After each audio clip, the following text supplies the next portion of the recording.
പരിശുദ്ധാത്മാവേ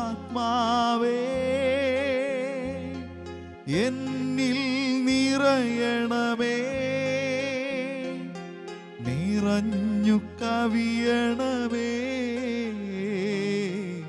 കവിഞ്ഞൊഴുകണമേ.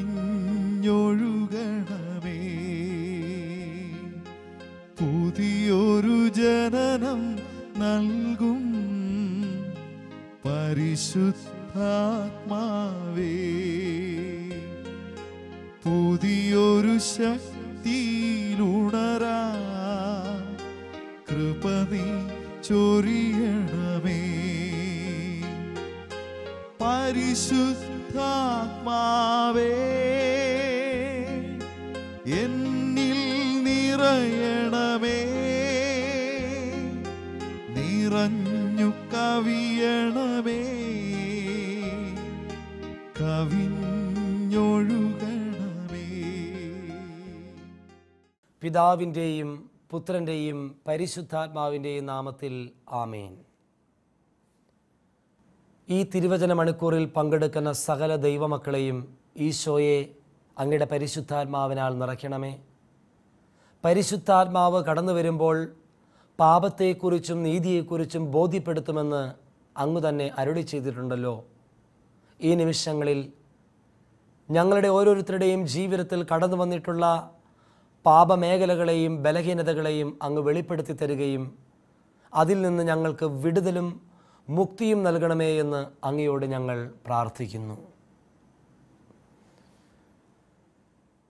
സഹോദരങ്ങളെ, പാപത്തെക്കുറിച്ച് ചിന്തിക്കുമ്പോൾ വിശുദ്ധ ഗ്രന്ഥത്തിലെ ആദ്യ പുസ്തകമായ ഉൽപ്പത്തിയുടെ പുസ്തകത്തിൽ ദൈവം മനുഷ്യനെ സൃഷ്ടിച്ച കഥയോടുകൂടിയാണ് പാപത്തിൻ്റെ ചരിത്രം നമ്മൾ ബൈബിളിൽ കാണുക.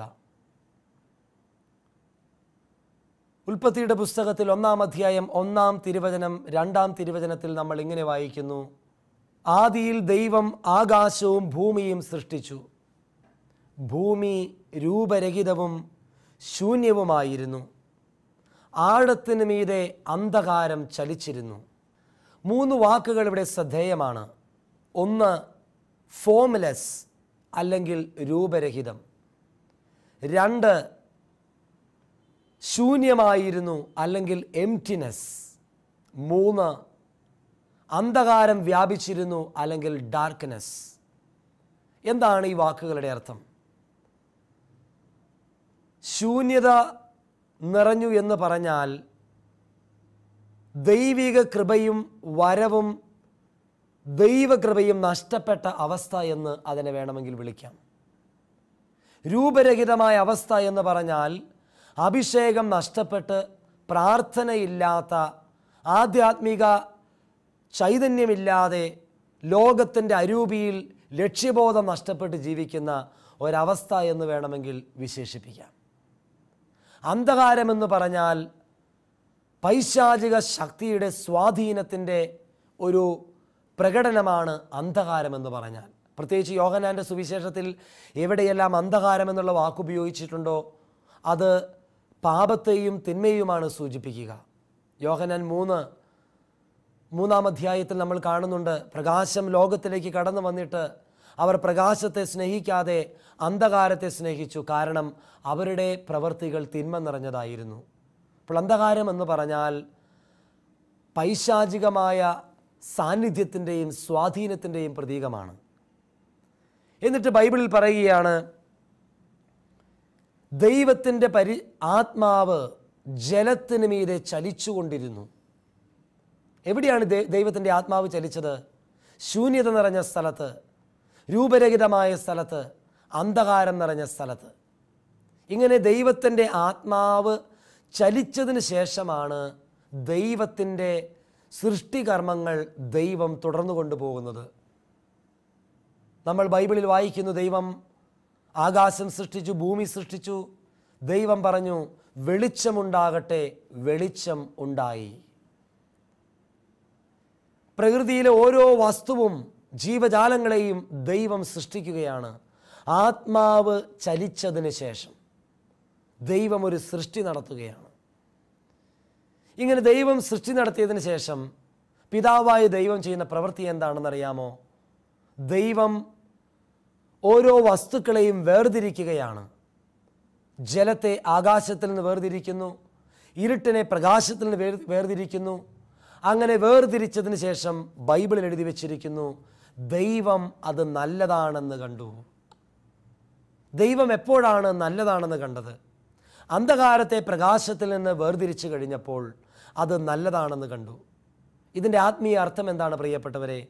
അന്ധകാരത്തിനും പ്രകാശത്തിനും ഒന്നിച്ച് വസിക്കുവാൻ സാധിക്കുകയില്ല. പാപത്തിനും നന്മയ്ക്കും ഒന്നിച്ച് വസിക്കുവാൻ സാധിക്കുകയില്ല. വിശുദ്ധിക്കും അശുദ്ധിക്കും ഒന്നിച്ച് വസിക്കുവാൻ സാധിക്കുകയില്ല. അതുകൊണ്ട് ദൈവം അതിനെ വേർതിരിച്ച് മാറ്റി നിർത്തുകയാണ്. എന്നാൽ ദൈവം മനുഷ്യനെ സൃഷ്ടിക്കുമ്പോൾ എന്താണ് ചെയ്യുക? ബൈബിളിൽ നമ്മൾ വായിക്കുന്നു, മനുഷ്യനെ സൃഷ്ടിച്ചതിന് ശേഷം ദൈവം അത് വളരെ നല്ലതാണെന്ന് കണ്ടു എന്നാണ് ബൈബിൾ എഴുതി വച്ചിരിക്കുക. എപ്പോഴാണ് ദൈവം അത് വളരെ നല്ലതാണെന്ന് കണ്ടത്? അവൻ്റെ നാസാരന്ധ്രങ്ങളിലേക്ക് ദൈവം ഊതിക്കഴിഞ്ഞപ്പോൾ പരിശുദ്ധാത്മാവ് അവൻ്റെ ഹൃദയത്തിലേക്ക് പ്രവേശിച്ചു. അവൻ ജീവിക്കുന്നവനായി മാറി, ദൈവത്തിൻ്റെ ചൈതന്യമുള്ളവനായിട്ട് മാറി, ദൈവത്തിൻ്റെ ഛായയും സാദൃശ്യമുള്ളവനായിട്ട് മാറി. അങ്ങനെ ദൈവത്തിൻ്റെ തന്നെ മുഖഭാവമുള്ള ചൈതന്യമുള്ള വ്യക്തിയായി മനുഷ്യൻ മാറിക്കഴിഞ്ഞപ്പോൾ ദൈവത്തിൻ്റെ പരിശുദ്ധാത്മാവ് അവൻ്റെ ഉള്ളിൽ ചരിച്ചു കഴിഞ്ഞപ്പോൾ അവൻ നല്ലവനാണെന്ന്, വളരെ നല്ലതാണെന്ന് ദൈവം കാണുകയാണ്. ഈ സൃഷ്ടികർമ്മത്തിന് ശേഷം ദൈവം എന്താണ് ചെയ്യുന്നത്? ദൈവം മനുഷ്യരെ ഒന്നിപ്പിക്കുകയും അവനെ ആശീർവദിക്കുകയും ചെയ്തുവെന്ന് ബൈബിളിൽ എഴുതി വച്ചിരിക്കുന്നു. He United them and blessed dum. എന്താണ് അതിൻ്റെ അർത്ഥം? മനുഷ്യനെ ദൈവം അനാദിയിൽ സൃഷ്ടിച്ചു കഴിഞ്ഞപ്പോൾ അവന് വലിയൊരു ദൈവ വിളി കൊടുക്കുകയാണ്. സൃഷ്ടാവായ ദൈവത്തോട് ഒന്നു ചേർന്നിരിക്കുവാൻ, ഭാര്യയും ഭർത്താവും പരസ്പരം ഒന്നു ചേർന്നിരിക്കുവാൻ. അവരുടെ ആ കൂട്ടായ്മയിൽ മറ്റൊരു വ്യക്തിക്കും പിന്നീട് സ്ഥാനമില്ല. അവർ ത്രിത്വൈക ദൈവത്തോട്, അല്ലെങ്കിൽ പിതാവായ ദൈവത്തോട്, പരിശുദ്ധാത്മാവിനോട്, ആദിയിൽ വചനമായിരുന്ന പുത്രനായ ദൈവത്തോട് ചേർന്നിരുന്നു കൊണ്ട് ഒരു പുതിയ കുടുംബ ജീവിതത്തിന് ദൈവം രൂപം കൊടുക്കുകയാണ്. കൂട്ടായ്മയിലേക്കുള്ള ഒരു വിളി നൽകിക്കൊണ്ട്, ദൈവത്തോട് ചേർന്നിരിക്കാനുള്ള ഒരു വിളി നൽകിക്കൊണ്ട്. എന്നാൽ നമ്മൾ ഈ വിശുദ്ധ ഗ്രന്ഥത്തിൽ വായിക്കുകയാണ്, ദൈവം സൃഷ്ടിച്ച ആ കുടുംബ ജീവിതത്തിലേക്ക് പൈശാചികമായ സ്വാധീനം കടന്നു വരുന്നു. സാത്താൻ ഈ ഭവനത്തിലേക്ക് പ്രവേശിക്കുകയാണ്. നമ്മൾ വായിക്കുകയാണ്, സാത്താൻ ഈ കുടുംബത്തിലേക്ക് കടന്നു വന്നുകൊണ്ട് ഹവ്വായോട് ചോദിക്കുന്നൊരു ചോദ്യമുണ്ട്. ഈ പഴം ഭക്ഷിച്ചാൽ നീ മരിക്കുമെന്ന് ആര് പറഞ്ഞു? സാത്താനോട് ഹവ്വ ഒരു സംഭാഷണത്തിൽ ഏർപ്പെടുകയാണ്. ഇവിടെ നമ്മൾ ശ്രദ്ധിക്കുക, ദൈവം പറഞ്ഞു ഈ പഴം ഭക്ഷിച്ചാൽ നീ മരിക്കും. സാത്താൻ പറഞ്ഞു നീ മരിക്കുകയില്ല. രണ്ടും അഫർമേറ്റീവ് സെൻറ്റൻസ് ആണ്. ഏതാണ് നമ്മൾ വിശ്വസിക്കേണ്ടത്? സാത്താൻ പറയുന്നു മരിക്കില്ല, ദൈവം പറയുന്നു മരിക്കും. സഹോദരങ്ങളെ, നമ്മൾ ബൈബിളിൽ വായിക്കുമ്പോൾ കാണുന്ന ഒരു യാഥാർത്ഥ്യമുണ്ട്. പാപത്തിൻ്റെ സ്വഭാവം തന്നെ നശിപ്പിക്കുക എന്നുള്ളതാണ്, കൊല്ലുക എന്നുള്ളതാണ് പാപത്തിൻ്റെ സ്വഭാവം തന്നെ. എന്നാൽ സാത്താൻ വന്ന് പറയുന്നു, നീ എത്രമാത്രം തിന്മ ചെയ്താലും, ഏതെല്ലാം പാപം ചെയ്താലും നിനക്ക് ഒന്നും സംഭവിക്കുകയില്ല. വാസ്തവത്തിൽ ഇന്നത്തെ ലോകത്തിലും സംഭവിച്ചുകൊണ്ടിരിക്കുന്ന കാര്യം ഇത് തന്നെയല്ലേ പ്രിയപ്പെട്ടവരെ? സാത്താൻ മദ്യപിക്കുമ്പോൾ നീ നശിക്കുമെന്ന് പറയോ? പുകവലിക്കുമ്പോൾ നീ നശിക്കുമെന്ന് പറയോ? വ്യഭിചാരം ചെയ്യുമ്പോൾ നീ നശിക്കുമെന്ന് പറയോ? പാപം ചെയ്യുമ്പോൾ നീ നശിക്കുമെന്ന് പറയോ? അങ്ങനെ പറഞ്ഞിട്ടുണ്ടെങ്കിൽ ലോകത്തിലെ ആരും പാപം ചെയ്യില്ല എന്ന് സാത്താൻ അറിയാം. അതുകൊണ്ട് അവനെന്ത് ചെയ്യും? എന്താണ് പറയുന്നത്? നീ മദ്യപിച്ചാൽ നിനക്ക് സുഖം കിട്ടും, നീ പുകവലിച്ചാൽ നിനക്ക് സന്തോഷം കിട്ടും, നീ മയക്കമരുന്നിന് അടിമപ്പെട്ടിട്ടുണ്ടെങ്കിൽ നിനക്ക് ആനന്ദം കിട്ടും. സാത്താൻ കടന്നു വരുന്നത് തെറ്റായ ആശയങ്ങളുമായി, വാഗ്ദാനങ്ങളുമായിട്ടാണ് കടന്നു വരുന്നത്. Praise the Lord. Hallelujah, hallelujah. ഇതാണ് സാത്താൻ്റെ സ്വഭാവം. അവൻ തെറ്റായ വാഗ്ദാനങ്ങളുമായി ദൈവമക്കളുടെ അരികിലേക്ക് കടന്നു വരികയാണ്. പാപമെന്ന് പറയുന്നത് ദൈവം പറയുന്നത് വിശ്വസിക്കാതിരിക്കുകയും സാത്താൻ പറയുന്നത് വിശ്വസിക്കുകയും ചെയ്യുന്നതാണ് പാപം. പാപമെന്ന് പറയുന്നത് ദൈവത്തെ അനുസരിക്കാതിരിക്കുകയും സാത്താനെ അനുസരിക്കുകയും ചെയ്യുന്നതാണ് പാപം. സത്യത്തിൽ ദൈവത്തെ അനുസരിക്കാതെ സാത്താൻ പറയുന്ന അനുസരിച്ച് ഈ പഴം ഭക്ഷിച്ചു കഴിഞ്ഞപ്പോൾ അവർ മരിച്ചോ? ശാരീരികമായി ചിന്തിക്കുമ്പോൾ അവർ മരിച്ചിട്ടില്ല, അവർ ജീവിച്ചിരിക്കുന്നുണ്ടായിരുന്നു. എന്നാൽ അവർക്കെന്ത് സംഭവിച്ചു പ്രിയപ്പെട്ടവരെ? ആത്മീയമായി അവൻ മൃതനായിട്ട് മാറി. അവനിലെ ദൈവ ചൈതന്യം നഷ്ടപ്പെട്ടു, ദൈവിക കൃപകൾ നഷ്ടപ്പെട്ടു, വരപ്രസാദം നഷ്ടപ്പെട്ടു. ഇതാണ് പാപത്തിൻ്റെ സ്വഭാവം. അവർ ആത്മീയമായി മരിക്കുകയാണ് ചെയ്തത്. പാപത്തിൻ്റെ സ്വഭാവം തന്നെ കൊല്ലുക എന്നുള്ളതാണ്. ഈശോ പറഞ്ഞില്ലേ, സാത്താൻ വരുന്നത് കൊല്ലുവാനും നശിപ്പിക്കുവാനുമാണെന്ന്. അതുകൊണ്ടാണ് ധൂർത്തുപുത്രൻ്റെ ഉപമയിൽ പാപം ചെയ്ത് പിതാവിനെ ഉപേക്ഷിച്ച് തിന്മയുടെ വഴികളിൽ പടിയിറങ്ങിപ്പോയ ആ മകൻ തിരിച്ചു വന്നപ്പോൾ അപ്പൻ പറയുന്നൊരു വാക്കുണ്ട്, എൻ്റെ മകൻ മൃതനായിരുന്നു, എന്നാൽ ഇപ്പോൾ അവൻ ജീവിക്കുന്നു. പാപം ചെയ്തപ്പോൾ അവൻ മരിച്ചു, അവനിലെ നന്മകൾ നഷ്ടപ്പെട്ടു പോയി, അവനിലെ വരപ്രസാദം നഷ്ടപ്പെട്ടു പോയി, അവൻ രൂപരഹിതനായ ഒരു മനുഷ്യനായി മാറി. അവൻ്റെ ഉള്ളിൽ ശൂന്യത നിറഞ്ഞു, അവൻ്റെ ജീവിതത്തിൽ അന്ധകാരം നിറഞ്ഞു. അതുകൊണ്ടാണ് റോമാലേഖനം 6-ാം അധ്യായം 23-ാം തിരുവചനത്തിൽ പറയുന്നത്, പാപത്തിൻ്റെ ശമ്പളം മരണമാണ് എന്ന്. സങ്കീർത്തനം 107:17, പാപകരമായ മാർഗങ്ങൾ പിന്തുടർന്ന് നിങ്ങളിൽ പലരും രോഗികളും ദുർബലരുമായി തീർന്നിരിക്കുന്നു. പാപം ചെയ്യുന്ന വ്യക്തികൾക്ക് വരപ്രസാദം നഷ്ടപ്പെടുന്നു, ദൈവിക കൃപകൾ നഷ്ടപ്പെടുന്നു, ഉള്ളിലെ ആനന്ദം നഷ്ടപ്പെടുന്നു. എന്തിന്? ആ വ്യക്തിയുടെ ബാഹ്യ ചൈതന്യം പോലും നഷ്ടപ്പെടുകയാണ്. അതുകൊണ്ടാണ് കായേൻ സ്വന്തം സഹോദരനായ ആബേലിനെ കൊന്നുകഴിഞ്ഞപ്പോൾ ദൈവം ചോദിക്കുന്നൊരു ചോദ്യം, കായേൻ നിന്റെ മുഖം എന്തുകൊണ്ട് വാടിയിരിക്കുന്നു? നിന്റെ മുഖമെന്തേ കറുത്തിരിക്കുന്നു? പാപത്തിൻ്റെ പരിണതഫലമായി കായേൻ്റെ സ്വഭാവത്തിൽ, അവൻ്റെ ചിന്തയിൽ, അവൻ്റെ വികാരത്തിൽ, അവൻ്റെ ശാരീരികമായ അപ്പിയറൻസിൽ, വ്യക്തിത്വത്തിൽ പോലും മാറ്റങ്ങൾ വരുന്നതായി നമ്മൾ ബൈബിളിൽ വായിക്കുകയാണ്. പ്രിയപ്പെട്ടവരെ, നമ്മൾ ചിന്തിക്കുക, പറുദീസായിലേക്ക് സാത്താൻ കടന്നു വന്ന് ദൈവം കൊടുത്ത വാഗ്ദാനങ്ങളും വചനങ്ങളും മോഷ്ടിച്ചെടുത്ത് അവരെ തിന്മ നിറഞ്ഞ പാപത്തിന് പ്രലോഭിപ്പിച്ച് തിന്മയിലേക്ക് നയിച്ചുവെങ്കിൽ ഈ പാപം ആരംഭിക്കുന്നത് ഒരു പ്രലോഭനമായിട്ടാണ്, ഒരു ആകർഷണമായിട്ടാണ്. അതുകൊണ്ടാണ് ബൈബിൾ എഴുതി വച്ചിരിക്കുന്നത്, ഈ പഴം കണ്ണിന് കൗതുകകരമെന്ന് അവർ കണ്ടു. കണ്ണിന് കൗതുകകരമെന്ന് അവൾ കണ്ടു. പ്രിയപ്പെട്ടവരെ, പാപം ഒരു ആകർഷണമാണ്. പാപം ഒരു ആകർഷണമാണ്. നമ്മുടെ ജീവിതത്തിൽ സംഭവിക്കുന്ന ഒരു കാര്യം ഇതാണ്. യാക്കോബ് ശ്ലീഹ പറയുന്നുണ്ട്, ദുർമോഹം ഗർഭം ധരിച്ച് പാപത്തെ പ്രസവിക്കുന്നു. ഈശോ പറഞ്ഞിട്ടുണ്ട്, പുറമേ നിന്ന് ഉള്ളിലേക്ക് പ്രവേശിച്ച് ഒന്നിനും ആരെയും അശുദ്ധനാക്കാൻ സാധിക്കുകയില്ല. ഒരുവൻ്റെ ഉള്ളിൽ നിന്നാണ് തിന്മ കടന്നു വരുന്നത്. അങ്ങനെയെങ്കിൽ ഈ പാപത്തിൻ്റെ ആകർഷണ വലയത്തിൽപ്പെട്ട ഹവ്വായിയുടെ ഹൃദയത്തിൽ തിന്മ നിറഞ്ഞ ഒരു ആഗ്രഹം, ദൈവത്തെ അനുസരിക്കാത്ത, സാത്താനെ അനുസരിക്കുന്ന, ദൈവത്തെ കേൾക്കാത്ത, സാത്താനെ കേൾക്കുന്ന ഒരു മനസ്സ് രൂപപ്പെടുകയാണ്.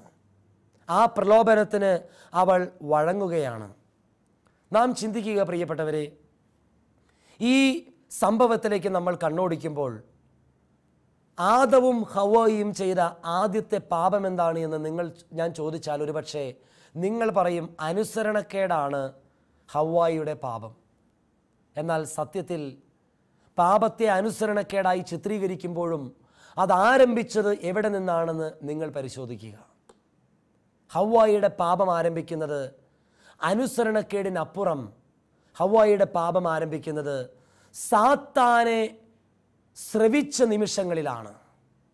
സാത്താനെ കേൾക്കുവാൻ ഇടയായതിലൂടെയാണ് ഹവ്വായിയുടെ ജീവിതത്തിലേക്ക് പാപം കടന്നു വന്നത്.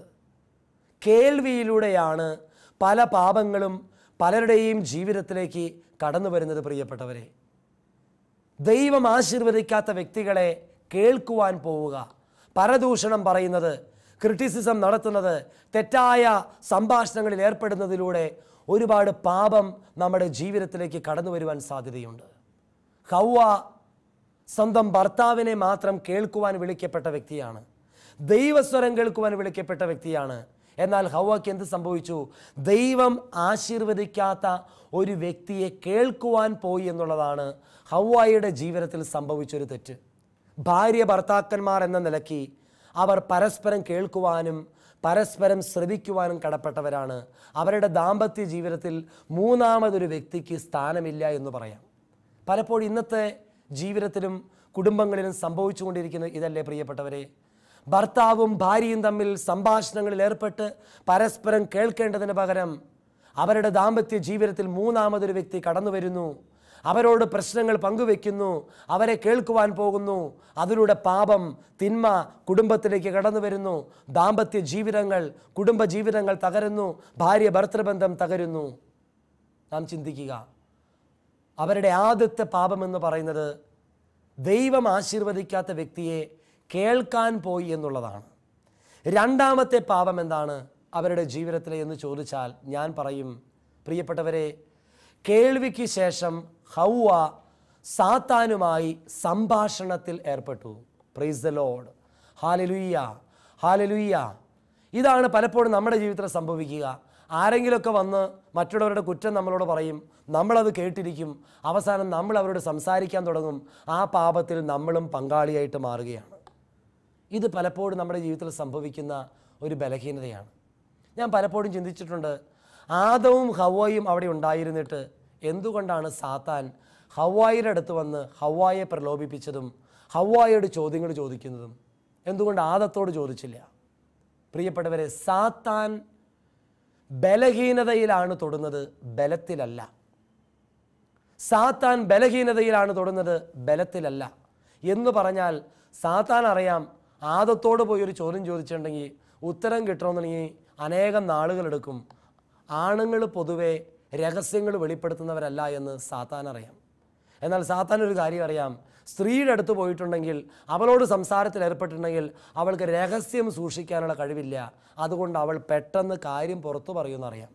പ്രിയപ്പെട്ടവർ, അതുകൊണ്ട് സാത്താൻ സ്ത്രീയെ സമീപിക്കുക രഹസ്യം പുറത്തേക്ക് എടുക്കുവാൻ വേണ്ടി.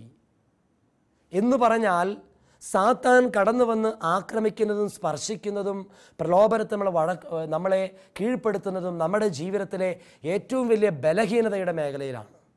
അപ്പോൾ രണ്ടാമത്തെ പാപമെന്ന് പറയുന്നത്, കേൾവിക്ക് ശേഷം ഹൗവ സാത്താനുമായി സംഭാഷണത്തിലേർപ്പെടുകയാണ്. ഈ സംഭാഷണത്തിലൂടെയാണ് അനേകം പാപങ്ങൾ പലപ്പോഴും നമ്മുടെ ജീവിതത്തിലേക്ക് കടന്നു വരുന്നത്. സംസാരത്തിൽ തെറ്റുവരുത്താത്തവൻ ഭാഗ്യവാനെന്ന് ബൈബിളിൽ എഴുതി വെച്ചിട്ടുണ്ട്. പ്രിയപ്പെട്ടവരെ, സംഭാഷണത്തിലൂടെ അനേകം പാപവും തെറ്റും നമ്മുടെ നാവിലൂടെ കടന്നു വരുന്നുണ്ട്. നാവ് തീയാണ്, അത് അനേകരെ വഞ്ചിച്ചിട്ടുണ്ട് എന്ന് യാക്കോബ് ശ്ലീഹ പറയുന്നുണ്ട്. പ്രഭാഷകന്റെ പുസ്തകത്തിൽ 19-ാം അധ്യായത്തിൽ 6-ാം തിരുവചനത്തിൽ പറയുന്നുണ്ട്, വ്യർത്ഥമായ സംഭാഷണത്തിൽ നീ ഏർപ്പെടരുത് എന്ന്. പല പാപങ്ങളും കടന്നു വരുന്നത് വ്യർത്ഥമായ സംഭാഷണത്തിലൂടെയാണ്.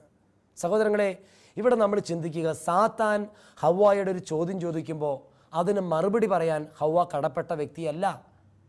കാരണം ഹവ്വായുടെ ബന്ധം ദൈവവുമായിട്ടാണ് ഇരിക്കുന്നത്. ഹവ്വായുടെ ബന്ധം ഭർത്താവുമായിട്ടാണ് ഇരിക്കുന്നത്. അവരുടെ ആത്മീയ ജീവിതത്തിൽ, കുടുംബജീവിതത്തിൽ മറ്റൊരു വ്യക്തിക്ക് സ്ഥാനമില്ല.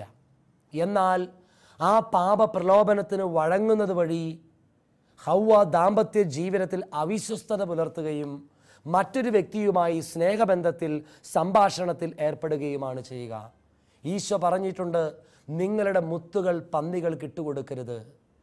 സാത്താനോട് സംഭാഷണത്തിൽ ഏർപ്പെടുമ്പോൾ ഹവ്വ ചെയ്ത അടുത്ത തെറ്റെന്ന് പറയുന്നത് ദിവ്യ രഹസ്യങ്ങൾ സാത്താനുമായി പങ്കുവെച്ചു. ഇതൊരു ദിവ്യ രഹസ്യമാണ്. സാത്താനുമായി ചില ഷെയറിങ്ങിലും പങ്കുവെക്കലിലും അവൾ ഏർപ്പെടുകയാണ്. സത്യത്തിൽ പാപമെന്ന് പറയുന്നത് ഇതാണ്. ദൈവം നമുക്ക് നൽകിയിരിക്കുന്ന മഹിമയും മഹത്വവും നമ്മൾ പ്രലോഭനങ്ങൾക്ക് വഴങ്ങി സാത്താനുമായി പങ്കുവെക്കുന്നതാണ് പാപമെന്ന് പറയുന്നത്. സഹോദരങ്ങളെ, നമ്മുടെ ജീവിതത്തിലേക്ക് പരിശോധിച്ചു നോക്കുക. ദൈവം നൽകിയ വിശുദ്ധി, ദൈവം നൽകിയ കൃപകൾ, ദൈവം നൽകിയ അനുഗ്രഹങ്ങൾ ജീവിതയാത്രയിൽ പാപത്തിലൂടെ മറ്റുള്ള വ്യക്തികളുമായി നീ പങ്കുവെച്ചിട്ടുണ്ടെങ്കിൽ നിന്റെ ജീവിതത്തിലേക്ക് പാപം കടന്നു വന്നിട്ടുണ്ട്. ദൈവം നൽകിയ ശരീരം, ദൈവം ആശീർവദിക്കാത്ത പാപങ്ങളിൽ ഏർപ്പെട്ട് തെറ്റിന് വേണ്ടി വിട്ടുകൊടുത്തിട്ടുണ്ടെങ്കിൽ നിന്റെ ജീവിതത്തിൽ പാപം കടന്നു വന്നിട്ടുണ്ട്. ദൈവം ആശീർവദിക്കാത്ത വ്യക്തികളുമായി തെറ്റായ സംഭാഷണങ്ങളിൽ നീ ഏർപ്പെട്ടിട്ടുണ്ടെങ്കിൽ നിന്റെ ജീവിതത്തിലേക്ക് പാപം കടന്നു വന്നിട്ടുണ്ട്. അപ്പോൾ സഹോദരങ്ങളെ, നമ്മൾ ചിന്തിക്കുക, പാപം പലപ്പോഴും ജീവിതത്തിലേക്ക് കടന്നു വരുന്നത് സംഭാഷണങ്ങളിലൂടെയും കേൾവിയിലൂടെയും അവരുമായുള്ള സൗഹൃദത്തിലൂടെയുമാണ്. നാം ഇപ്പോൾ ഇവിടെ ഒരു കാര്യം ശ്രദ്ധിക്കേണ്ടതുണ്ട്. എന്തുകൊണ്ടാണ് ഹൗവാക്ക് സാത്താനുമായി ഇടപഴകി സംസാരിച്ചു കൊണ്ടിരുന്നപ്പോൾ സാത്താൻ നശിപ്പിക്കാനാണ് വന്നത്, പാപത്തിന് വേണ്ടി പ്രലോഭിപ്പിക്കാനാണ് വന്നത് എന്ന് ഹൗവാക്ക് മനസ്സിലാക്കാതെ പോയത് എന്താണെന്നറിയാമോ? പാപം എപ്പോഴും ഒരു വ്യക്തിയുടെ മനസ്സിനെയാണ് സ്വാധീനിക്കുന്നത്, മനസ്സിനെയാണ് ആക്രമിക്കുന്നത്. കാരണം മനസ്സ് തീരുമാനമെടുക്കേണ്ട മേഖലയാണ്. നന്മതിന്മകളെ വിവേചിച്ചറിയുന്ന ഒരു ഫാക്കൽറ്റിയാണ് മനസ്സാക്ഷിയും മനസ്സും. പാപം ഒരു വ്യക്തിയുടെ മനസ്സിനെ സ്വാധീനിച്ചാൽ പിന്നെ ആ വ്യക്തിക്ക് നല്ലത് ചിന്തിക്കുവാനോ നല്ലത് സംസാരിക്കുവാനോ നല്ല രീതിയിൽ പെരുമാറുവാനോ സാധിക്കുകയില്ല. Praise the lord. Hallelujah, hallelujah. മദ്യപാനത്തിന് അടിമപ്പെട്ട വ്യക്തികൾ, ദുശീലങ്ങൾക്ക് അടിമപ്പെട്ട വ്യക്തികൾ, പാപത്തിനടിമപ്പെട്ട വ്യക്തികൾ പലപ്പോഴും ഇതിലൂടെ വരുന്ന തിന്മകളെക്കുറിച്ചുള്ള ഒരു ബോധ്യവും ജ്ഞാനവും അവർക്ക് ലഭിക്കുന്നില്ല. കാരണം അവരുടെ മനസ്സ് പാപത്തിൽ അന്ധമായി മാറിയിരിക്കുക. ഈശോ പറഞ്ഞു, പാപം ചെയ്യുന്നവൻ പാപത്തിന് അടിമയാണ്. വ്യത്യസ്തമായി ചിന്തിക്കുവാൻ അവർക്ക് സാധിക്കുകയില്ല. കാരണം മനസ്സിനെ പാപം സ്വാധീനിക്കുന്നു. മനസ്സിൻ്റെ മേലുള്ള നിയന്ത്രണം സാത്താൻ ഏറ്റെടുക്കുന്നു. പിന്നീട് പിശാച് നിന്നിലൂടെ ചിന്തിക്കുന്നു, നിന്നിലൂടെ പ്രവർത്തിക്കുന്നു. എല്ലാ തിന്മകൾക്കും നിന്നെ അടിമപ്പെടുത്തുകയാണ് ചെയ്യുന്നത്. അതുകൊണ്ട് നിൻ്റെ ജീവിതത്തിൽ ഒരു മാറ്റം വരണമെന്നുണ്ടെങ്കിൽ മനസ്സിനെ മാറുവാൻ ദൈവത്തിന് വിട്ടുകൊടുക്കണം. നന്മതിന്മകളെ തിരിച്ചറിയുന്ന മേഖല മനസ്സാണ്, മനസാക്ഷിയാണ്. അതുകൊണ്ട് റോമലേഖനം 12-ാം അധ്യായം 1-2 തിരുവചനങ്ങളിൽ പറയുന്നത്, നിങ്ങളുടെ മനസ്സിൻ്റെ നവീകരണം വഴി നിങ്ങൾ രൂപാന്തരപ്പെടുവിൻ. നിങ്ങൾ ഈ ലോകത്തിന് അനുരൂപരാകരുത്. ഈ ലോകത്തിൻ്റെ ജഡികാസക്തികൾക്ക്, ഈ ലോകത്തിൻ്റെ ആകർഷണങ്ങൾക്ക്, ഈ ലോകത്തിലെ തിന്മകൾക്ക് നിങ്ങൾ അടിമപ്പെടരുതെന്ന് പൗലോസ്ലീഹ പറയുകയാണ്. പ്രിയപ്പെട്ടവരെ, നമ്മുടെ ജീവിതത്തിലേക്ക് ഈ നിമിഷങ്ങളിൽ നമുക്ക് കണ്ണോടിക്കാം. ഹവ്വായുടെ ജീവിതത്തിലേക്ക് നിങ്ങൾ പരിശോധിച്ച് നോക്കുക. പാപം ചെയ്ത ഹവ്വ ചെയ്യുന്ന അടുത്ത തെറ്റെന്ന് പറയുന്നത് ഈ പാപത്തിൽ ജീവിത പങ്കാളിയെ കൂടി ഉൾപ്പെടുത്തി എന്നുള്ളതാണ്. Price the lord. ഹല്ലേലൂയ. പാപത്തിൻ്റെ സ്വഭാവം ഇതാണ്. ഒരിക്കൽ നീ പാപത്തിന് അടിമപ്പെട്ടാൽ ആ പാപത്തിലേക്ക് മറ്റുള്ളവരെ കൊണ്ട് നീ പങ്കാളിയാക്കി മാറ്റുമെന്നുള്ളതാണ്. ഹവ്വ കഴിച്ച ഈ പഴം ഭർത്താവിന് കൊടുക്കുന്നു, ആദത്തിന് കൊടുക്കുന്നു. ആദവും ഈ പാപത്തിൽ പങ്കാളിയാവുകയാണ്. ഇത് പാപത്തിൻ്റെ സ്വഭാവമാണ്. ഷെയറിങ് ഓഫ് സിൻ എന്ന് പറയും. പാപത്തിന് അടിമപ്പെട്ട വ്യക്തികൾ മറ്റുള്ളവരെ അതിൽ പങ്കാളിയാക്കുമെന്നുള്ളതാണ് പാപത്തിൻ്റെ സ്വഭാവം. കാരണം ഉത്ഭവ നീതിയും ഉത്ഭവ വിശുദ്ധിയും സ്നേഹവും അവർക്ക് നഷ്ടപ്പെട്ട് കഴിഞ്ഞപ്പോൾ പിന്നീട് പരസ്പരം സംരക്ഷിക്കേണ്ടതിന് പകരം പരസ്പരം നശിപ്പിക്കുന്നവരായിട്ട് മാറുകയാണ്. പാപത്തിൻ്റെ സ്വഭാവം ഇതാണ്. ഏതൊരു പാപത്തിൻ്റെയും പ്രത്യേകത സ്വഭാവമെന്ന് പറയുന്നത് അത് മറ്റുള്ളവരിലെ നന്മയെ, വിശുദ്ധിയെ നശിപ്പിക്കുമെന്നുള്ളതാണ്. പ്രിയപ്പെട്ടവരെ, പാപം മറ്റുള്ളവരിലേക്ക് പടർന്നു പിടിക്കുന്ന ഒരു കാർന്നു തിന്നുന്ന സ്വഭാവം പാപത്തിലുണ്ട് എന്ന് നമ്മൾ തിരിച്ചറിയുക. പാപം ചെയ്ത വ്യക്തികളുടെ സ്വഭാവം നിങ്ങൾ പരിശോധിച്ച് നോക്കി. ആദത്തെയും ഹവ്വയെയും നിങ്ങൾ എടുക്കുക. ദൈവവുമായി ആഴമായ സ്നേഹബന്ധത്തിൽ ഏർപ്പെട്ട് ദൈവത്തിൻ്റെ കൂടെ ഉലാത്തിക്കൊണ്ടിരുന്ന ആദവും ഹവ്വയും പാപം ചെയ്തു കഴിഞ്ഞപ്പോൾ എന്താണ് ചെയ്തത്? അവർ ഒളിച്ചിരിക്കാൻ തുടങ്ങി. പിന്നെ ദൈവത്തെ അവർ അഭിമുഖീകരിക്കുന്നില്ല. ദൈവത്തെ കാണുവാൻ അവർ ആഗ്രഹിക്കുന്നില്ല. പാപത്തിൻ്റെ സ്വഭാവം ഇതാണ് പ്രിയപ്പെട്ടവരെ. ഒരു തെറ്റിന് നീ അടിമപ്പെട്ടിട്ടുണ്ടെങ്കിൽ, ഒരു പാപത്തിന് നീ അടിമപ്പെട്ടിട്ടുണ്ടെങ്കിൽ പിന്നെ ദൈവത്തെ മുഖത്തോട് മുഖം നോക്കുവാൻ, ദൈവിക കാര്യങ്ങൾ നിനക്ക് അലർജിയായിട്ട് മാറും. ദൈവത്തെ നിനക്ക് ഭയമായിട്ട് മാറും. നമുക്കറിയാം, നമ്മുടെ വീടുകളിൽ കൊച്ചു കുഞ്ഞുങ്ങൾ, മാതാപിതാക്കന്മാർ ജോലിക്ക് പോയിട്ടുണ്ടെങ്കിൽ, അവരേതെങ്കിലും തെറ്റ് ചെയ്തിട്ടുണ്ടെങ്കിൽ, എന്തെങ്കിലും കള്ളത്തരം ചെയ്തിട്ടുണ്ടെങ്കിൽ, അവരെന്തെങ്കിലും മോഷ്ടിച്ചിട്ടുണ്ടെങ്കിൽ പിന്നെ മാതാപിതാക്കന്മാർ വരുമ്പോൾ അവരുടെ മുമ്പിൽ അവർ പ്രത്യക്ഷപ്പെടാറില്ല. അത് കാണുമ്പോൾ തന്നെ അപ്പനും അമ്മയ്ക്കറിയാം കൊച്ചെന്തോ തെറ്റ് ചെയ്തിട്ടുണ്ടല്ലോ. അത് കണ്ടുപിടിക്കാൻ എളുപ്പമായിരിക്കും. കാരണം അവർ മാതാപിതാക്കന്മാരുടെ മുമ്പിൽ പ്രത്യക്ഷപ്പെടില്ല, അവർ ഒളിച്ചു നടക്കും. പ്രിയപ്പെട്ടവരെ, എത്രയോ വ്യക്തികളാണിന്ന് പാപത്തിനടിമപ്പെട്ട് കുമ്പസാരമില്ലാതെ, കൂദാശകളില്ലാതെ, സഭയിൽ ദിവ്യബലിയിൽ പങ്കെടുക്കാതെ ഒളിച്ചും പാത്തും പമ്മിയും തിന്മ നിറഞ്ഞ ജീവിതത്തിന് അടിമപ്പെട്ട് കൂദാശ സ്വീകരണമില്ലാതെ ജീവിക്കുന്നത്. അങ്ങനെയുള്ളവർക്ക് പള്ളിയിലേക്ക് വരാൻ തോന്നുന്നില്ല. കാരണം ഒരു മനസാക്ഷി മരവിച്ചു കഴിഞ്ഞിരിക്കുക. ബൈബിൾ വായിക്കാൻ തോന്നുന്നില്ല, പ്രാർത്ഥിക്കാൻ തോന്നുന്നില്ല, കുടുംബ പ്രാർത്ഥനയില്ല. കാരണം അവർ ഒളിച്ചു നടക്കുന്ന വ്യക്തികളായിട്ട് മാറിയിരിക്കുക. എന്തിൽ നിന്നാണ് അവർ ഒളിച്ചോടിയിരിക്കുന്നത്? ആത്മീയ ജീവിതത്തിൽ നിന്ന്, കുടുംബ പ്രാർത്ഥനകളിൽ നിന്ന്, വ്യക്തിപരമായ പ്രാർത്ഥനകളിൽ നിന്ന് പാപം ചെയ്ത വ്യക്തികൾ ഒളിച്ചോട്ടം നടത്തും. കാരണം ആത്മീയ കാര്യങ്ങൾ പിന്നെ അവർക്കൊരു അലർജി ആയിട്ടാണ് മാറുക.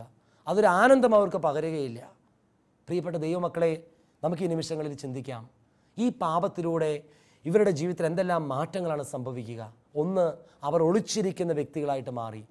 പാപം ചെയ്യുന്നവർ കുമ്പസാരത്തിന് പോകാതെ വർഷങ്ങളിങ്ങനെ ജീവിച്ചു പോകുന്നതായി നമ്മൾ കണ്ടിട്ടുണ്ട്. ഇത് പാപത്തിൻ്റെ സ്വഭാവമാണ്.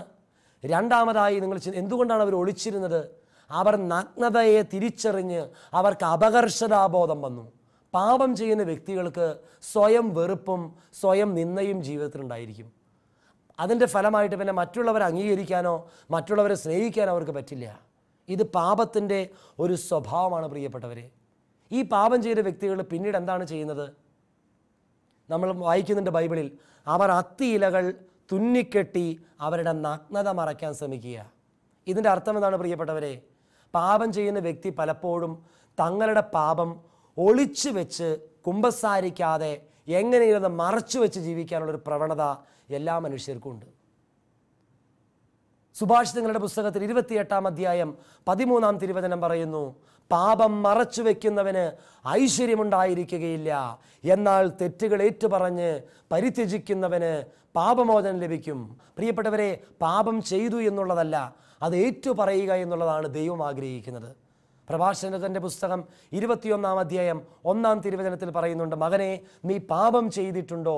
ഇനി മേലിൽ നീ ചെയ്യരുത്. പഴയ പാപത്തിൽ നിന്നുള്ള മോചനത്തിന് വേണ്ടി നീ പ്രാർത്ഥിക്കുക എന്ന് പറഞ്ഞാൽ ദൈവത്തിൽ ആശ്രയിക്കുക. കാരണം പാപത്തിലൂടെ വന്ന പരിണിത ഫലങ്ങളും ദുരന്തങ്ങളും ഇല്ലാതാക്കുവാൻ നിനക്ക് സാധിക്കുകയില്ല. നിന്റെ കഴിവ് കൊണ്ടോ നിന്റെ എഫേർട്ട് കൊണ്ടോ ഈ പാപത്തിൽ നിനക്ക് വിടുതൽ കിട്ടുകയില്ല. അതുകൊണ്ടാണ് ഈശോ പറഞ്ഞത്, പുത്രൻ നിന്നെ സ്വതന്ത്രനാക്കിയാൽ നീ സ്വതന്ത്രനാണ്. ഇവിടെ ആദവും ഹവ്വയും എന്താ ചെയ്യുന്നത്? അവർ സ്വന്തം കഴിവ് കൊണ്ട് തങ്ങളുടെ പാപത്തെ മറച്ചു വയ്ക്കുവാനും ഒളിച്ചു വയ്ക്കുവാനും ശ്രമിക്കുകയാണ്. സഹോദരങ്ങളെ, പാപത്തിൽ നിന്നും വിടുതൽ കിട്ടുവാനും പാപത്തിൽ നിന്നും മോചനം കിട്ടുവാനും നിന്റെ അധ്വാനങ്ങൾക്കോ നിന്റെ കഴിവുകൾക്കോ സാധിക്കുകയില്ല. അതിന് ദൈവത്തിൻ്റെ സഹായം നിനക്ക് ആവശ്യമുണ്ട്. Price the lord. Hallelujah, hallelujah. പ്രിയപ്പെട്ടവരെ, നിങ്ങൾ ചിന്തിക്കുക, ഈ ആദത്തെയും ഹവ്വായെയും ദൈവം ഏദൻ തോട്ടത്തിൽ സൃഷ്ടിച്ചതിന് ശേഷം അവർക്ക് എന്താ അധികാരം കൊടുത്തത്? നമ്മൾ വായിക്കുന്നുണ്ട് ബൈബിളിൽ, അവരെ ഈ പ്രപഞ്ചത്തിൻ്റെയും സസ്യലതാദികളുടെയും പക്ഷി മൃഗാദികളുടെയും ഒക്കെ ഉടയവനായിട്ട് ദൈവം ആ ആദത്തെയും ആദ്യ മാതാപിതാക്കന്മാരെ അധികാരം കൊടുത്ത് സംരക്ഷിക്കുവാൻ വേണ്ടി അവരെ കാവലാളായിട്ട് അവിടെ ഏർപ്പെടുത്തുകയാണ്. പക്ഷെ പാപം ചെയ്ത് കഴിഞ്ഞപ്പോൾ സംഭവിച്ചു? അവർ അത്തിയിലകൾ പറിച്ചെടുത്തു. എന്ന് പറഞ്ഞാൽ സ്വാർത്ഥതയ്ക്ക് വേണ്ടി പ്രകൃതിയെ ഉപയോഗിക്കാൻ തുടങ്ങിയെന്നാണ് അതിൻ്റെ അർത്ഥം. പ്രിയപ്പെട്ടവരെ, നമ്മൾ പരിശോധിച്ച് നോക്കുക. സ്വന്തം സുഖത്തിന് വേണ്ടി മറ്റുള്ളവരെ ഉപയോഗിക്കുക, അല്ലെങ്കിൽ പാപത്തിലേർപ്പെടുന്ന ഏത് വ്യക്തിയെ പരിശോധിച്ച് നോക്കിക്കോ, ആ പാപത്തിൻ്റെ പിന്നിൽ സ്വന്തം സുഖമാണിരിക്കുക.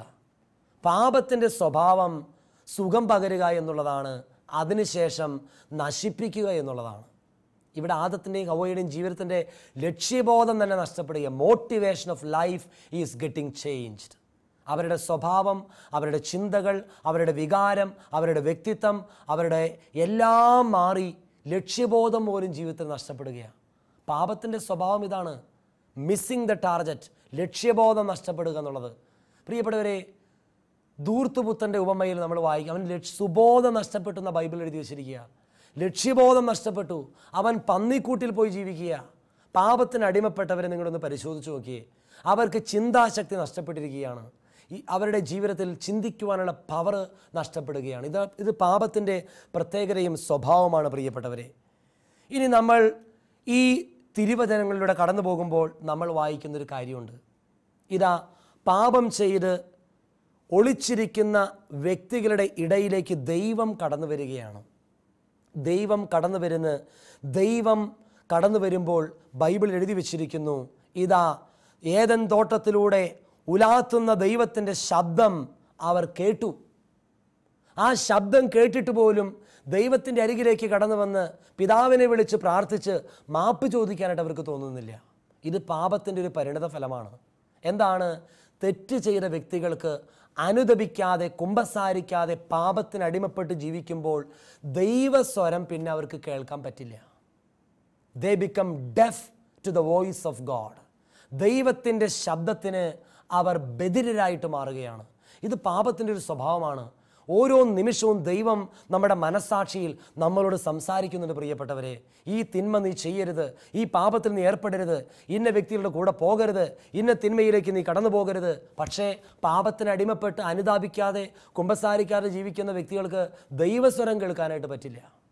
ഇത് പാപത്തിൻ്റെ ഒരു സ്വഭാവമാണ്. ദൈവം സംസാരിക്കുന്നത് കേൾക്കാൻ പറ്റാതെ പോവുക ജീവിതത്തിലെ ഏറ്റവും വലിയൊരു ദുരന്തത്തിൻ്റെ മേഖലയാണ്. പ്രിയപ്പെട്ടവരെ, നമ്മളിനി വായിക്കുകയാണ്, ഈ ദൈവം ഉലാത്തി ഏദൻ തോട്ടത്തിലൂടെ നടക്കുമ്പോൾ ആ സ്വരം കേൾക്കാതെ വീണ്ടും പാപത്തിൻ്റെ ഉള്ളിൽ ഒളിച്ചിരിക്കുന്ന ആദത്തെയും ഹവ്വയെയും ദൈവം എന്താണ് ചെയ്യുന്നത്? ദൈവം ചോദിക്കുന്നൊരു ചോദ്യം, ആദം നീ എവിടെ? പാപം ചെയ്തു കഴിഞ്ഞപ്പോൾ ദൈവം ഒരു ചോദ്യം ചോദിക്കുകയാണ്, ആദം നീ എവിടെ? എന്താണ് ഈ വാക്കിൻ്റെ അർത്ഥം പ്രിയപ്പെട്ടവരെ? നാം ചെയ്യുന്ന ഒരു പാപം പോലും ദൈവം ചോദിക്കാതെ പോകില്ല എന്നാണ് അതിനർത്ഥം. ഓരോ പാപവും ദൈവം വിധിയുടെ നാളിൽ നമ്മളോട് ചോദിക്കും. ചില വ്യക്തികൾ ചിന്തിക്കും, പാപം ചെയ്തിട്ട് എനിക്ക് എന്ത് പറ്റി? ചോദിക്കാനും പറയാനും ആളില്ല. പ്രിയപ്പെട്ടവരെ, നിന്റെ ജീവിതത്തിന് മുമ്പിൽ മരണമെന്ന ഒരു യാഥാർത്ഥ്യമുണ്ടെങ്കിൽ, വിധിക്ക് വേണ്ടി ദൈവത്തിൻ്റെ മുമ്പിൽ നിൽക്കുമ്പോൾ ടെലിവിഷനിൽ കാണുന്നത് പോലെ നീ ചെയ്തു കൂട്ടിയ പാപം നിന്നെ നോക്കി നിന്നെ ഭയപ്പെടുത്തുന്നൊരു ദിവസം നിന്റെ ജീവിതത്തിൽ വരുമെന്ന് നീ അറിഞ്ഞുകൊള്ളുക. സുവിശേഷം പരിശോധിക്കുമ്പോൾ നമ്മൾ കാണുന്നുണ്ട്, ഏതൊരു വ്യക്തിയാണ് പാപം ചെയ്തിട്ടുള്ളത് അവരോട് ദൈവം ചോദിച്ചിട്ടുണ്ട്. സഹോദരങ്ങളെ, ദാവീദ് തെറ്റ് ചെയ്തപ്പോൾ, സാംസൺ തെറ്റ് ചെയ്തപ്പോൾ, പഴയ നിയമത്തിൽ ഏത് വ്യക്തികളാണോ പാപം ചെയ്തിട്ടുണ്ടോ, തെറ്റ് ചെയ്തിട്ടുണ്ടോ, അവരുടെ തെറ്റുകൾക്ക് മുമ്പിൽ ദൈവം അവരെ പാപം ബോധ്യപ്പെടുത്തുവാനായി കടന്നു വന്നിട്ടുണ്ട്. നാം ചെയ്യുന്ന ഒരു തെറ്റ് പോലും ദൈവം ചോദ്യം ചെയ്യാതെ നമ്മളെ വിടുകയില്ല എന്നാണ് ഈ വചനത്തിൻ്റെ അർത്ഥം. പ്രിയപ്പെട്ടവരെ, ദൈവം ചോദിക്കുന്നത് എന്തിനു വേണ്ടിയിട്ടാണ്? നമ്മളെ നശിപ്പിക്കുവാൻ വേണ്ടിയിട്ടല്ല, നമ്മളെ ശിക്ഷിക്കുവാൻ വേണ്ടിയിട്ടല്ല, നമ്മളെ രക്ഷിക്കുവാൻ വേണ്ടിയിട്ടാണ്. കാരണം ദൈവം സ്നേഹമാണ്. പ്രിയപ്പെട്ടവരെ, അവിടെ നമ്മളെ നശിപ്പിക്കുവാൻ ആഗ്രഹിക്കുന്നില്ല. ജോബിൻ്റെ പുസ്തകം 11-6 പറയുന്നു, നമ്മുടെ അകൃത്യങ്ങൾ അർഹിക്കുന്നതിനേക്കാൾ വളരെ കുറച്ച് മാത്രമേ ദൈവം നമ്മളിൽ നിന്ന് ഈടാക്കിയിട്ടുള്ളൂ. സങ്കീർത്തനം 103:10 നമ്മൾ വായിക്കുന്നുണ്ട്. പ്രിയപ്പെട്ടവരെ, ദൈവം കരുണാനിധിയാണെന്നും അവിടുന്ന് പാപികളോട് കരുണ കാണിക്കുന്നുവെന്നും നമ്മൾ ബൈബിളിൽ വായിക്കുന്നുണ്ട്. നമ്മുടെ ദൈവം സ്നേഹിക്കുന്ന ദൈവമാണ്, കരുണ കാണിക്കുന്ന ദൈവമാണ്. അതുകൊണ്ടാണ് അത്തിയിലകൾ കൊണ്ട് അവർ വസ്ത്രമുണ്ടാക്കാൻ ശ്രമിച്ചു കഴിഞ്ഞപ്പോൾ ആ വസ്ത്രം എടുത്തു മാറ്റി ദൈവം എന്താണ് ചെയ്യുന്നത്? ദൈവം തുകൽ കൊണ്ടൊരു വസ്ത്രമുണ്ടാക്കി അവരെ ധരിപ്പിച്ചുവെന്ന് ബൈബിളിൽ എഴുതി വച്ചിരിക്കുന്നു. ആ മൃഗത്തിൻ്റെ തുകലിൻ്റെ ഉള്ളിൽ എന്തുണ്ട് പ്രിയപ്പെട്ടവരെ? രക്തമുണ്ട്. പ്രിയപ്പെട്ടവരെ, ഏതൊരു മൃഗത്തെയാണ് കൊന്നത്, ഏതൊരു മൃഗത്തിൻ്റെ തൊലിയാണോ അവർക്ക് വസ്ത്രമായി ദൈവം ധരിപ്പിച്ചത്, ആ തുകലിൻ്റെ ഉള്ളിൽ ഒരുപക്ഷെ രക്തമുണ്ടായിരുന്നിരിക്കാം. രക്തത്തിൻ്റെ അർത്ഥം എന്താണ്? രക്തം ചിന്താതെ പാപമോചനമില്ല. ആ തുകൽ കൊണ്ട് വസ്ത്രമുണ്ടാക്കി അവരെ ധരിപ്പിക്കുമ്പോൾ പിതാവായ ദൈവം പ്രതീകാത്മകമായി രക്തത്തിലൂടെ അവർക്ക് പാപമോചനം നൽകുകയായിരുന്നുവെന്ന് ഒരുപക്ഷെ നമുക്ക് മനസ്സിലാക്കുവാനായിട്ട് സാധിക്കും. എന്ന് പറഞ്ഞാൽ അവരോട് കരുണ കാണിച്ചുകൊണ്ട് അവരെ ക്ഷമിച്ച് അനുഗ്രഹിച്ച് അവരുടെ പാപങ്ങളുടെ കുറവുകൾ നികത്തുന്ന ഒരു ദൈവത്തെയാണ് നമ്മളിവിടെ കാണുക. സഹോദരങ്ങളെ, പാപം ചെയ്ത് രക്ഷയില്ല എന്ന് കരുതി ഒരു മരച്ചുവട്ടിൽ ആദവും ഹവ്വയും ഒളിച്ചുവെങ്കിൽ ഇന്ന് ഈ തിരുവചന ശുശ്രൂഷയിൽ പങ്കെടുക്കുന്ന ദൈവമക്കളെ നിങ്ങളോട് പിതാവായ ദൈവം പറയുന്നു, നിന്റെ രക്ഷയ്ക്ക് വേണ്ടി മറ്റൊരു മരച്ചുവട് ഈ ഭൂമിയിൽ ഞാൻ സ്ഥാപിച്ചിട്ടുണ്ട്. എൻ്റെ ഏകജാതനായ യേശുവിനെ കൊലയ്ക്ക് വേണ്ടി വിട്ടുകൊടുത്ത, ക്രൂശിലേറ്റിയ ആ മരക്കുരിശിൻ്റെ ചുവട്ടിൽ നീ വന്നു നിന്നാൽ നിനക്ക് രക്ഷയുണ്ട് എന്ന് പിതാവായ ദൈവം പറയുന്നു. അതുകൊണ്ട് പാപം ചെയ്തതിനെ ഓർത്ത് കഴിഞ്ഞ നാളുകളിൽ പാപത്തിൽ ഏർപ്പെട്ടതോർത്ത് നീ നിരാശപ്പെട്ട് ദുഃഖിച്ച് ജീവിക്കേണ്ട കാര്യമില്ല. പ്രിയപ്പെട്ടവരെ, നിനക്ക് യേശു ക്രിസ്തുവിൽ പാപമോചനമുണ്ട്.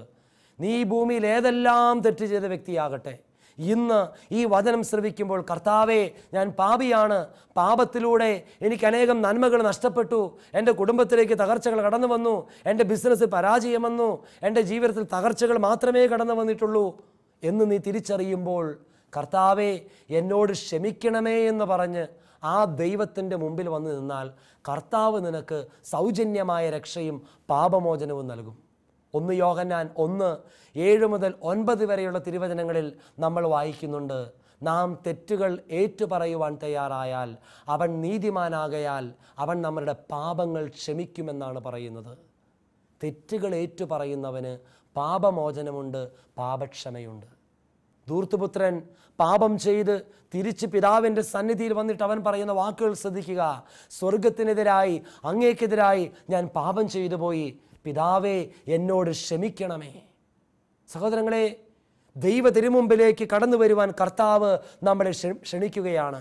യേശയ്യാ പ്രവാചകന്റെ പുസ്തകത്തിൽ 1-ാം അധ്യായത്തിൽ നമ്മൾ വായിക്കുന്നുണ്ട്, നിന്റെ പാപം കടും ചുമപ്പാണെങ്കിലും മഞ്ഞുപോലെ വെണ്മയുള്ളതാക്കി ഞാൻ തീർക്കാം. ജീവിതത്തിൽ ദൈവം ഏറ്റവും വലിയ സമ്മാനമെന്ന് കരുതി ഹവ്വായെ ആദത്തിന് ജീവിത പങ്കാളിയായിട്ട് കൊടുക്കുകയാണ്. എന്നാൽ ഈ കുടുംബ ജീവിതത്തിലേക്ക് പാപം കടന്നു വന്നത്, തിന്മ കടന്നു വന്നത് ആരിലൂടെയാണ്? ഏറ്റവും വലിയ സമ്മാനമായി ദൈവം കൊടുത്ത ജീവിത പങ്കാളിയിലൂടെ.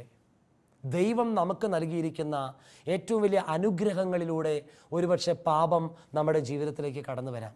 നമ്മുടെ അനുഗ്രഹങ്ങളെ, നമ്മുടെ നന്മകളെ, ദൈവം തന്ന കൃപകളെ നമ്മൾ യേശുവിൻ്റെ തിരുരക്തത്താൽ സംരക്ഷിച്ച് പൊതിഞ്ഞ് കാത്തു സൂക്ഷിച്ചില്ലെങ്കിൽ, ഏത് നന്മയാണോ ദൈവം തന്നിട്ടുള്ളത് ആ നന്മയിലൂടെ, ആ വ്യക്തികളിലൂടെ ഒരുപക്ഷെ പാപവും തിന്മയും നമ്മുടെ ജീവിതത്തിലേക്ക് കടന്നു വരുവാനായിട്ട് സാധ്യതയുണ്ട്. സഹോദരങ്ങളെ, നമ്മുടെ ജീവിതത്തിൻ്റെ ചരിത്രം എന്തുമാകട്ടെ, കഴിഞ്ഞ നാളിലെ എല്ലാ പാപവും ക്ഷമിക്കുവാനായിട്ട് ദൈവം തയ്യാറാണ്. Price the lord, hallelujah. നമുക്ക് യേശു ക്രിസ്തുവിൽ സൗജന്യ പാപമോചനമുണ്ട്. യേശു തൻ്റെ കുരിശുമരണത്തിലൂടെ പാപത്തെയും എല്ലാ തിന്മകളെയും നിരായുധമാക്കിയെന്ന് നമ്മൾ കൊളോസ്യർക്ക് എഴുതിയ ലേഖനത്തിൽ വായിക്കുന്നുണ്ട്. ഈ വചനം ശ്രവിച്ചുകൊണ്ടിരിക്കുന്ന ഈ വേളയിൽ ദൈവം ക്ഷമിക്കുന്നവനാണ്, കരുണ കാണിക്കുന്നവനാണ്. എന്നാൽ പാപം ചെയ്ത് പാപത്തിനടിമപ്പെട്ട് നമ്മൾ ജീവിച്ചാൽ കർത്താവിൻ്റെ കരുണ സ്വീകരിക്കുവാനോ ഈ പാപത്തിന് വിടുതൽ കിട്ടുകയോ നമുക്ക് ചെയ്യുകയില്ല. പ്രിയപ്പെട്ടവരെ, നമ്മുടെ തെറ്റുകളെ ഓർത്ത് നമുക്ക് അനുദപിക്കാം. കഴിഞ്ഞ നാളുകളിൽ വന്നുപോയിട്ടുള്ള പാപങ്ങളോട് നമുക്ക് മാപ്പ് ചോദിക്കാം. ദൈവം ക്ഷമിക്കാത്തൊരു പാപവും ഈ ഭൂമിയിലില്ല. ഈശോ പറഞ്ഞു, ഞാൻ പാപികളെ തേടിയാണ് ഈ ഭൂമിയിൽ വന്നിരിക്കുന്നത്, നീതിമാന്മാരെ തേടിയല്ല ഈ ഭൂമിയിൽ വന്നിരിക്കുന്നത്. തെറ്റ് ചെയ്ത പത്രോസിനോട് ഉദ്ധാനത്തിന് ശേഷം കർത്താവ് പ്രത്യക്ഷപ്പെടുമ്പോൾ കഴിഞ്ഞ നാളിലെ പാപത്തെക്കുറിച്ചൊരു വാക്കുപോലും കർത്താവ് സംസാരിക്കുന്നില്ല. പഴയകാല ജീവിതത്തെക്കുറിച്ച് പത്രോസിനോട് ഒന്നും കർത്താവ് ചോദിക്കുന്നില്ല. ഒറ്റയൊരു ചോദ്യമാണ് ഈശോ ചോദിക്കുന്നത്, പത്രോസേ, നീ എന്നെ സ്നേഹിക്കുന്നുവോ? നിൻ്റെ കഴിഞ്ഞ നാളിലെ എല്ലാ പാപവും ഞാൻ ക്ഷമിച്ചു കഴിഞ്ഞു. എനിക്കൊരു കാര്യം അറിയണം, ഇന്ന് ഈ നിമിഷം എൻ്റെ മുമ്പിൽ നിൽക്കുമ്പോൾ നീ എന്നെ സ്നേഹിക്കുന്നുണ്ടോ? പ്രിയപ്പെട്ട ദൈവമക്കളെ, കർത്താവ് ഇത് തന്നെയാണ് നമ്മളോട് ചോദിക്കുന്നത്. കഴിഞ്ഞ നാളുകളിൽ ഏതെല്ലാം തിന്മകൾക്ക് നീ അടിമപ്പെട്ടോ, സാരമില്ല, ഇന്ന് ഈ നിമിഷം അനുദപിച്ചുകൊണ്ട് മാപ്പ് ചോദിച്ചുകൊണ്ട് കർത്താവിൻ്റെ സന്നിധിയിലേക്ക് കടന്നു വരിക. എനിക്ക് തെറ്റിപ്പോയി എന്ന് പറയുക. കർത്താവ് ക്ഷമിക്കുവാൻ തയ്യാറാണ് പ്രിയപ്പെട്ടവരെ, കരുണ കാണിക്കുവാൻ തയ്യാറാണ് പ്രിയപ്പെട്ടവരെ. തെറ്റുകൾ ഏറ്റുപറയുന്നവന് പാപമോചനം ലഭിക്കും. തെറ്റുകൾ ഏറ്റുപറയുന്നവന് ക്ഷമ ലഭിക്കും. തെറ്റുകൾ ഏറ്റുപറയുന്നവന് യേശു ക്രിസ്തുവിൽ സൗജന്യ പാപമോചനം ലഭിക്കുമെന്ന് വിശ്വസിക്കുക. നമുക്കൊരു നിമിഷം പ്രാർത്ഥിക്കാം. കർത്താവായ ഈശോയെ, കരുണയുള്ള ദൈവമേ, എൻ്റെ ജീവിതത്തിൽ അനുസരണക്കേടിലൂടെ അങ്ങയുടെ വചനം ശ്രവിക്കാതെ, അങ്ങയുടെ വാക്കുകൾ കേൾക്കാതെ, അങ്ങയെ അനുസരിക്കാതെ അനേകം പാപങ്ങളിലേക്ക്, തിന്മകളിലേക്ക് ഞാൻ വീണുപോയിട്ടുണ്ട്. കർത്താവെ, ആ പാപത്തിൻ്റെ ദുരന്ത ഫലമായി അനുഗ്രഹങ്ങളും കൃപകളും എൻ്റെ ജീവിതത്തിൽ എനിക്ക് നഷ്ടപ്പെട്ടു പോയിട്ടുണ്ട്. കർത്താവെ, ഈ നിമിഷം ഞാൻ പ്രാർത്ഥിക്കുന്നു, നഷ്ടപ്പെട്ട എല്ലാ കൃപകളും എനിക്ക് തിരിച്ചു ലഭിക്കുവാൻ തക്കവിധം പാപബോധത്താൽ എന്നെ നിറയ്ക്കണമേ കർത്താവെ. എൻ്റെ പാപങ്ങളോർത്ത് ഞാൻ മാപ്പ് ചോദിക്കുന്നു കർത്താവെ. ഒരു പുതിയ ജീവിതം, ഒരു പുതിയ ആത്മീയ ജീവിതം എനിക്ക് നൽകണമേ എന്ന് അങ്ങയോട് ഞാൻ അപേക്ഷിക്കുകയാണ്. കർത്താവായ ഈശോയെ, ദാവീദിൻ്റെ പുത്ര, പാപിയായ എൻ്റെ മേൽ കരുണയായിരിക്കണമേ. നിത്യം പിതാവും പുത്രനും പരിശുദ്ധാത്മാവുമായ സർവേശ്വര എന്നേക്കും ആമേൻ.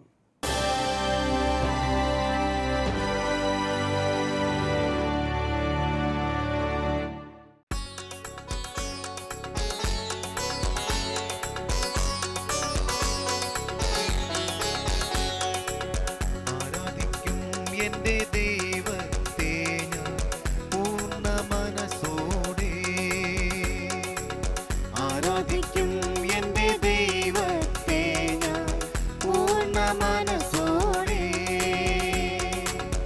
ആരാധിക്കും. എന്റെ ദൈവത്തെ ഞാൻ പൂർണ്ണ ഹൃദയമോടെ ആരാധിക്കും. എന്റെ ദൈവത്തെ ഞാൻ പൂർണ്ണ ഹൃദയമോടെ ആരാധിക്കും. എന്റെ ദൈവത്തെ ഞാൻ പൂർണ്ണ ശക്തിയോടെ ആരാധിക്കും. എന്റെ ദൈവത്തെ ഞാൻ പൂർണ്ണ ശക്തിയോടെ ആരാധിക്കും. എന്റെ ദൈവത്തെ ഞാൻ പൂർണ്ണ മനസ്സോടെ ആരാധിക്കും. എന്റെ ദൈവത്തെ ഞാൻ പൂർണ്ണ ഹൃദയമോടെ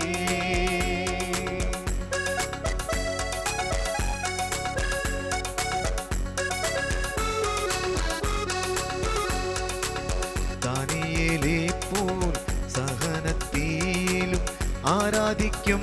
എന്റെ ദൈവത്തെ ദാനിയേലേപ്പോൽ സഹനത്തിലും ആരാധിക്കും. എന്റെ ദൈവത്തെ ദാവീദിനെപ്പോൽ എന്നെ ഞാൻ മറന്നിട്ടിന്നാരാധിക്കും. എന്റെ ദൈവത്തെ ദാവീദിനെപ്പോൽ എന്നെ ഞാൻ മറന്നിട്ടിന്നാരാധിക്കും. എന്റെ ദൈവത്തെ സന്തോഷം വന്നാലും സന്താപം വന്നാലും ആരാധിക്കും. എന്റെ ദൈവത്തെ സന്തോഷം വന്നാലും സന്താപം വന്നാലും ആരാധിക്കും. എന്റെ ദൈവത്തെ ആരാധിക്കും. എന്റെ ദൈവത്തെ ഞാൻ പൂർണ്ണ മനസ്സോടെ ആരാധിക്കും. എന്റെ ദൈവത്തെ ഞാൻ പൂർണ്ണ ഹൃദയമോടെ.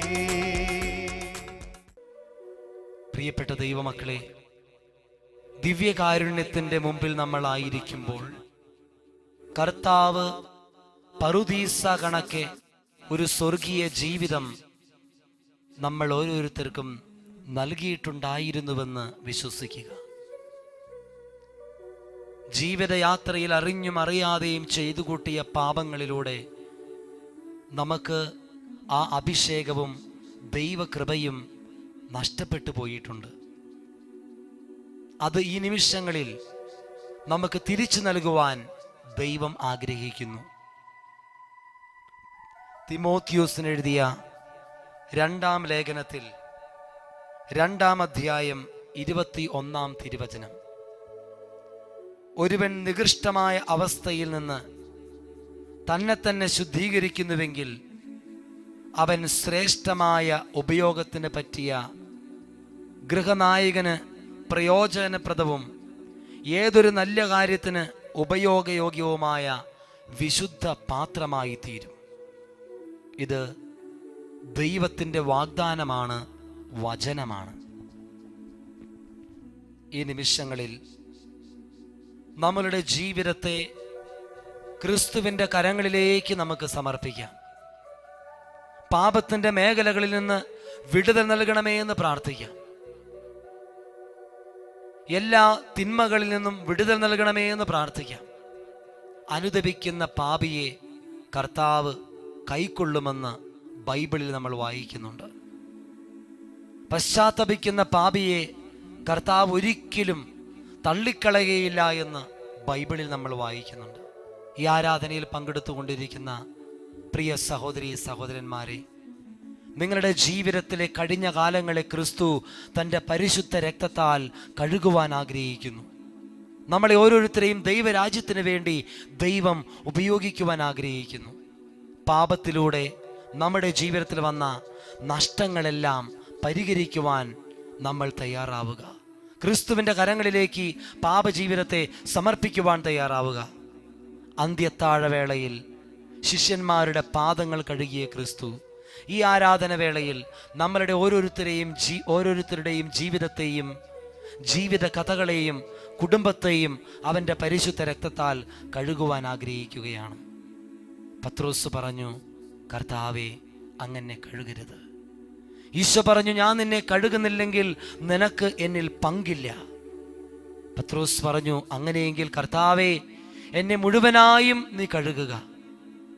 ക്രിസ്തു നമ്മുടെ പാപങ്ങളെ കഴുകി വിശുദ്ധീകരിക്കണമെങ്കിൽ അനുതാപത്തോടുകൂടി നമ്മുടെ ജീവിതത്തിലെ പാപങ്ങളോർത്ത് മാപ്പ് ചോദിക്കുവാൻ നമ്മൾ തയ്യാറാകണം.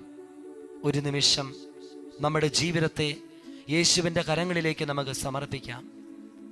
സാത്താൻ നമ്മളെ അടിമപ്പെടുത്തിയിരിക്കുന്ന പാപങ്ങളിൽ നിന്ന്, ദുശീലങ്ങളിൽ നിന്ന് വിടുതൽ കിട്ടുവാൻ വേണ്ടി അനുതാപത്തോടുകൂടി കർത്താവേ, എന്നോട് കരുണയായിരിക്കണമേ എന്ന് പ്രാർത്ഥിച്ചുകൊണ്ട് നമ്മുടെ ജീവിതത്തെ നമുക്ക് ഈശോയ്ക്ക് വിട്ടുകൊടുക്കാം. വ്യക്തിപരമായ പാപമേഖലകൾ, കുടുംബത്തിൽ വന്നിട്ടുള്ള പാപങ്ങൾ, നമ്മുടെ തലമുറകളിൽ വന്നിട്ടുള്ള പാപങ്ങൾ ഈശോയെ അങ്ങയുടെ പരിശുദ്ധ രക്തത്താൽ കഴുകണമേ എന്ന് പ്രാർത്ഥിക്കാം. നമുക്ക് ചേർന്ന് പാടി പ്രാർത്ഥിക്കാം.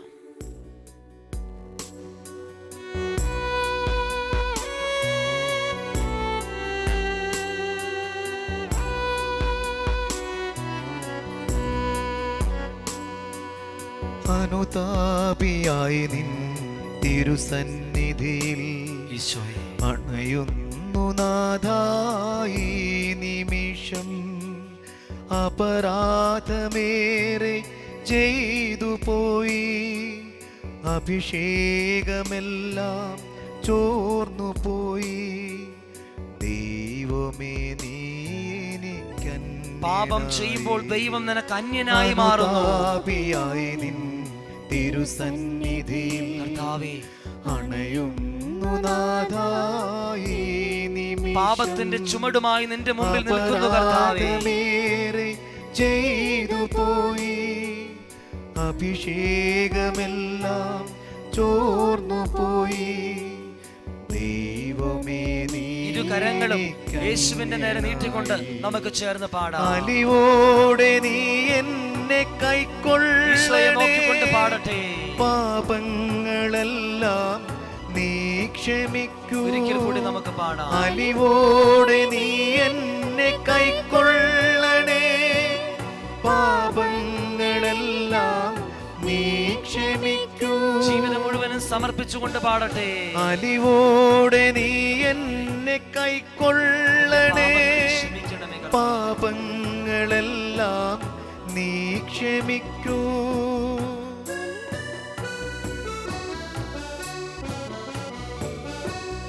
അരുതാത്ത വഴികളിൽ ഞാൻ നടന്നു, അവിടുത്തെ വചനങ്ങൾ ഞാൻ മറന്നു. പാപത്തിന്റെ മധ്യത്തിൽ അരുതാത്ത വഴികളിൽ മറന്ന് ജീവിച്ചു കർത്താവേ. അവിടുത്തെ വചനങ്ങൾ ഞാൻ മറന്നു. പാപസുഖങ്ങൾ ഞാൻ തിരഞ്ഞു, ആത്മീയമായി അന്ധനായി ഞാൻ. പാപസുഖങ്ങൾ ഞാൻ തിരഞ്ഞു, ആത്മീയമായി അന്ധനായി. കരങ്ങൾ യേശുവിന്റെ നേരെ നീട്ടിക്കൊണ്ട് പാടാം. അലിവോടെ നീ എന്നെ കൈക്കൊള്ളണേ, ഈശോയെ നോക്കട്ടെ. പാപങ്ങളെല്ലാം നീ ക്ഷമിക്കൂ. ചേർന്ന് പാടാം. അലിവോടെ നീ എന്നെ കൈക്കൊള്ളണേ, കർത്താവേ. പാപങ്ങളെല്ലാം നീ ക്ഷമിക്കൂ. ചെയ്യാത്ത പാപങ്ങൾ ഒന്നും ഈ ഭൂമിയിൽ ഇല്ല കർത്താവേ. എല്ലാ പാപങ്ങളും ഞാൻ ചെയ്തു പോയിട്ടുണ്ട്, അങ്ങയെ മറന്ന് ജീവിച്ചിട്ടുണ്ട് കർത്താവേ. ഈ നിമിഷങ്ങളിൽ എൻ്റെ ജീവിതത്തെ അങ്ങയുടെ തിരുമുമ്പിലേക്ക് സമർപ്പിച്ചുകൊണ്ട് മാപ്പി ചോദിച്ച് പ്രാർത്ഥിക്കുന്നു കർത്താവേ. എൻ്റെ മേൽ കരുണയായിരിക്കണമേ. ചെയ്യാത്ത തിന്മകളൊന്നുമില്ല, ചെയ്യേണ്ട നന്മകൾ ചെയ്തുമില്ല. ചെയ്യാത്ത തിന്മകളൊന്നുമില്ല, ചെയ്യേണ്ട നന്മകൾ ചെയ്തുമില്ല. ഘോരമാം പാപത്തിൻ പരിഹാരമായി കുരിശിൻ്റെ വിരിമാറിൽ ഞാൻ കിടക്കാം. ഘോരമാം പാപത്തിൻ പരിഹാരമായി കുരിശിൻ്റെ വിരിമാറിൽ ഞാൻ കിടക്കാം. അലിവോടെ നീ എന്നെ കൈക്കൊള്ളണേ, എന്റെ മേൽ കരുണയായിരിക്കണമേ പാപങ്ങളെല്ലാം നീ ക്ഷമിക്കൂ. അലിവോടെ നീ എന്നെ കൈക്കൊള്ളണേ, പാപങ്ങളെല്ലാം നീ ക്ഷമിക്കൂ. ധൂർത്തപുത്രനെ പോലെ പിതാവിന്റെ ഭവനത്തിലേക്ക് തിരിച്ചു വന്നുകൊണ്ട് നമുക്ക് പറയാം, പാപങ്ങളെല്ലാം നീ ക്ഷമിക്കൂ. ദിവ്യകാരുണ്യത്തിന്റെ മുമ്പിൽ നാം മാപ്പ് ചോദിച്ച് പ്രാർത്ഥിക്കുകയായിരുന്നു. ധൂർത്തപുത്രൻ തിരിച്ചു വന്ന് പിതാവിന്റെ സന്നിധിയിൽ തൻ്റെ പാപങ്ങൾ ഏറ്റുപറഞ്ഞ് പ്രാർത്ഥിച്ചപ്പോൾ അവനെ മാറോട് ചേർത്ത് ആലിംഗനം ചെയ്ത് നഷ്ടപ്പെട്ടതെല്ലാം അവന് തിരികെ കൊടുത്ത ദൈവം ഇതാ ഈ അൾത്താരയിലുണ്ട്. അവൻ നമുക്ക് ഓരോരുത്തർക്കും അനുതപിച്ച് തിരിച്ചു വന്നതുകൊണ്ട് ജീവിതത്തിൽ നഷ്ടപ്പെട്ടതെല്ലാം, എല്ലാ അനുഗ്രഹങ്ങളും ഇതാ ഈ നിമിഷം തിരികെ നൽകുകയാണ്. നമുക്ക് ഓരോ നിമിഷവും ദൈവ തിരുമുമ്പിൽ മാപ്പ് ചോദിച്ച് പ്രാർത്ഥിക്കുകയും അനുതപിച്ച് ജീവിക്കുകയും ഒരു പുതിയ തീരുമാനമെടുത്ത്, കർത്താവേ, പാപത്തെയും പാപമാർഗങ്ങളെയും പാപസുഖങ്ങളെയും ഞാൻ ഉപേക്ഷിക്കുന്നു. എനിക്ക് അങ്ങയുടെ മകനായി ജീവിക്കണം, എനിക്ക് അങ്ങയുടെ ശിഷ്യനായി ജീവിക്കണം. ഇനി എൻ്റെ ജീവിതത്തിൽ നീയാണ് കർത്താവേ രക്ഷകൻ. എൻ്റെ ജീവിതത്തിൽ കർത്താവേ നീ മാത്രമാണ് രക്ഷകൻ. പാപത്തെയും പാപമാർഗങ്ങളെയും സുഖങ്ങളെയും ഞാൻ വെറുത്തുപേക്ഷിക്കുന്നു കർത്താവേ. ഈശോയെ, അങ്ങയെ എൻ്റെ ജീവിതത്തിൻ്റെ രക്ഷകനും നാഥനുമായി ഞാൻ ഏറ്റുപറയുന്നു. പാപിയായ എൻ്റെ മേൽ കരുണയായിരിക്കണമേ. യേശുവിൻ്റെ ആശീർവാദം നമ്മൾ സ്വീകരിക്കുകയാണ്. ഈ നിമിഷം കൈകൾ കൂപ്പി ശിരസ് നമിച്ച് ഈശോയുടെ തിരുമുഖത്തേക്ക് നമുക്ക് നോക്കാം. അനുതാപത്തോടെ കണ്ണുനീരോടുകൂടി ആ ദൈവത്തെ നമുക്ക് സ്നേഹിക്കാം. പത്രോസിനോട് ഈശോ ചോദിച്ച ചോദ്യം, നീ എന്നെ സ്നേഹിക്കുന്നുവോ? ഈശോ നമ്മെ നോക്കിക്കൊണ്ട് ചോദിക്കുകയാണ്, നീ എന്നെ സ്നേഹിക്കുന്നുവോ? യേശുവിൻ്റെ തിരുമുഖത്തേക്ക് നോക്കിക്കൊണ്ട് സ്നേഹപൂർവം നമുക്ക് പറയാം, എൻ്റെ കർത്താവേ, എൻ്റെ ദൈവമേ, ഞാൻ അങ്ങയെ സ്നേഹിക്കുന്നു.